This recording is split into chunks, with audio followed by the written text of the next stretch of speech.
Chers amis du livre et de la Fondation Veillon, pour ceux qui ne me connaissent pas, je suis Vera Michalski-Hoffmann, la fondatrice de cette fondation Jan Michalski, dédiée à mon mari décédé en 2002. C'est un plaisir pour moi, et de plus un plaisir renouvelé, de vous souhaiter la bienvenue dans notre auditorium. C'est en effet la deuxième fois que nous avons la chance d'accueillir ici, dans l'auditorium de la Fondation Jan Michalski, la remise du prix Veillon de l'essai et de collaborer ainsi avec votre fondation. La qualité de votre jury et son exigence intellectuelle ont au cours des années couronné une succession impressionnante d'auteurs remarquables qui constituent la fine fleur de la pensée mondiale. Il est donc évident pour notre fondation, dont le but ultime est de défendre l'écrit, de reconnaître en vous une fondation amie dont les buts sont voisins des nôtres. J'aimerais juste vous dire brièvement quelques mots sur la Fondation Jan Michalski, encore jeune, puisque vous existez depuis 1975 et nous depuis un peu moins de temps. Ceux d'entre vous qui connaissent le projet pardonneront donc que j'esquisse dans quelques grandes lignes ce que nous voulons faire ici. Il s'agit de créer ici à Bois Désert, qui est le nom du lieu, un microclimat favorable à l'écriture, un lieu où se retrouveraient lecteurs, amateurs d'art, curieux et écrivains pour faire avancer la cause de l'écrit. Ont surgi ces dernières années deux bâtiments ancrés, c'est-à-dire disposant de fondations et reliés entre eux au niveau du sous-sol. Une bibliothèque multilingue rassemblant des ouvrages de la littérature mondiale, une salle d'exposition où ont lieu une série d'expositions au cours des années, parmi lesquelles je citerai Henri Michaud et en ce moment Georg Baselitz. Il s'agit là bien sûr d'artistes mettant l'écrit au centre de leur œuvre. Et nous avons ici un auditorium destiné à accueillir des auteurs en conférence, en entretien ou en lecture, des pièces de théâtre, des concerts à thématique littéraire. Reste à terminer les cabanes suspendues par des câbles à la canopée, dont certaines sont déjà accrochées mais pas encore déballées, où les auteurs pourront venir en résidence pour des séjours à durée variable à partir de l'année prochaine. Ce complexe constituera une petite cité où se seront exprimés, outre l'architecte principal Manja Valen, auteur du bâtiment où nous sommes, 7 cabinets internationaux, dont Alejandro Aravena, qui vient d'avoir le prix Pritzker. Et ces cabinets viennent de pays aussi différents que le Brésil, le Chili, je viens de le dire, la Norvège, mais aussi Genève et Zurich. Et ne travaille que sur les résidences. Nous voulons donc en faire un symbole de la diversité du monde et des multiples sensibilités que nous voudrions voir déboucher ici sur une création littéraire féconde, génératrice d'inspiration pour les générations futures. Je vous remercie pour votre attention.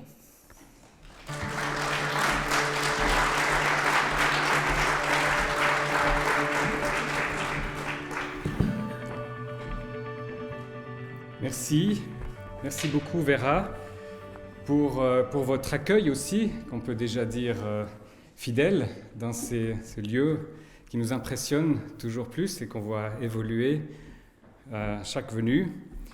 Nous sommes très heureux d'être donc réunis pour la deuxième fois à la Fondation Jan Michalski pour l'écriture et la littérature. Merci aussi à toute l'équipe de la Fondation qui nous reçoit si agréablement et généreusement.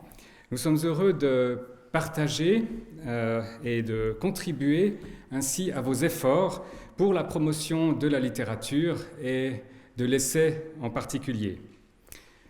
Chers amis qui avez fait le voyage jusqu'ici, chers amis aussi du prix européen de l'essai, bienvenue à tous. Au nom de la Fondation Charles Veillon, je vous remercie pour votre présence. J'ai repris la présidence de la Fondation depuis cette année, à la suite de mon père Pascal. Et ce soir, nous avons le grand honneur de saluer et de recevoir notre lauréat du 39e prix européen de l'essai, Richard Sennett, primé pour son livre. C'est la version française ici, mais le titre anglais, Together, the Rituals, Pleasures and Politics of Cooperation, dont il va nous parler plus tard et qui a convaincu le jury. Richard est accompagné par son ami et collègue de la London School of Economics, Ricky Burdett, qui prononcera tout à l'heure la Laudatio. Very welcome, Ricky. We are very happy to have you with us tonight. J'aimerais remercier aussi Francesco Panese qui a réalisé avec l'Université de Lausanne tout à l'heure un entretien avec Richard Sennett et les étudiants dans un auditoire archi-plein. C'était un beau moment. Et merci aussi beaucoup à Carole Burget qui a repris l'administration de la Fondation depuis cette année et qui tient toutes les ficelles pour que tout se passe bien pour chacun ce soir. Merci beaucoup pour votre travail. Juste un mot sur la question des langues ce soir. Donc, nous avons décidé d'adopter une pratique très helvétique. Au lieu d'écorcher la langue de nos invités, chacun va s'exprimer dans sa propre langue. Donc, après le français, nous passerons à l'anglais avec Ricky Burdett et Richard Sennett. Et pour terminer, vous serez tous invités à partager le verre de l'amitié.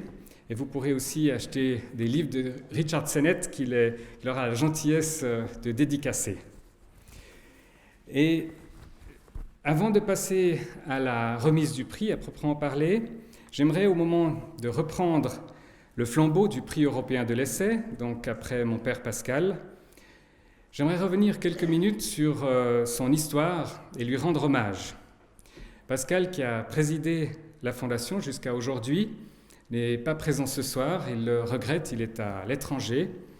Mais je salue la présence de ses deux frères, Jean-Claude et André, qui ont fondé ce prix avec lui.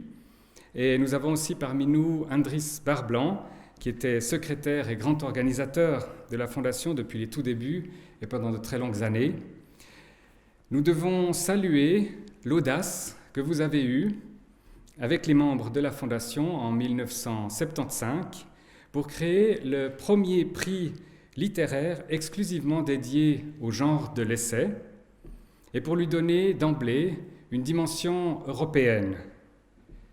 Vous avez créé un prix qui est très vite devenu l'une des distinctions les plus éminentes de la vie culturelle européenne.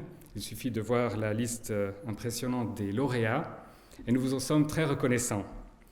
Mais il y a une histoire antérieure à ce prix, une histoire que je n'ai pas connue moi-même. Et pour évoquer ce passage des prix internationaux du roman au prix européen de l'essai, je remercie mon oncle Jean-Claude de me rejoindre à la tribune. Merci.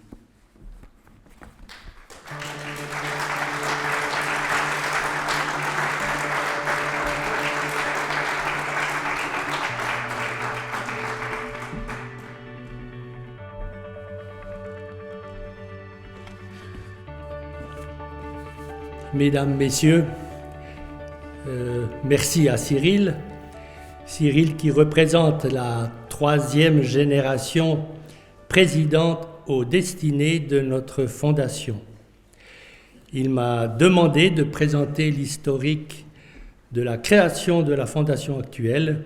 Pour cela, je ferai un bref retour dans le temps en revenant à la première génération. En effet, Charles Veillon a créé au sortir de la Deuxième Guerre mondiale des prix littéraires couronnant des romans dans les principales langues européennes, couvrant également nos 4 langues nationales.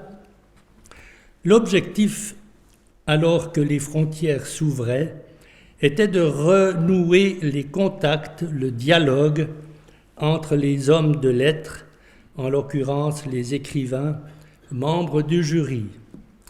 Ainsi, dès 1947, 64 lauréats ont été primés dans les langues françaises, italiennes, allemandes et rhéto-romanches, couvrant une période de pratiquement un quart de siècle. Les années passant, les membres des jurys se sont vus confrontés au phénomène du changement et de l'évolution de la société. Ces membres du jury, Charles Veillon en tête, se demandaient comment respecter les valeurs fondamentales l'exigence de la morale et de l'éthique qui avait prévalu dans la destinée de l'institution en question. C'est à cette époque, en 1971, qu'un événement majeur survenait, le décès de Charles Veillon. Cette année-là, nous couronnions les lauréats de 1970. Les circonstances m'ont conduit à présider les remises des prix et en parallèle à examiner la poursuite de cette activité, fort des réflexions du moment. Les héritiers de Charles Veillon, son épouse et ses enfants ont décidé de suspendre provisoirement la remise des prix pour se donner du temps et pour rechercher la solution la meilleure.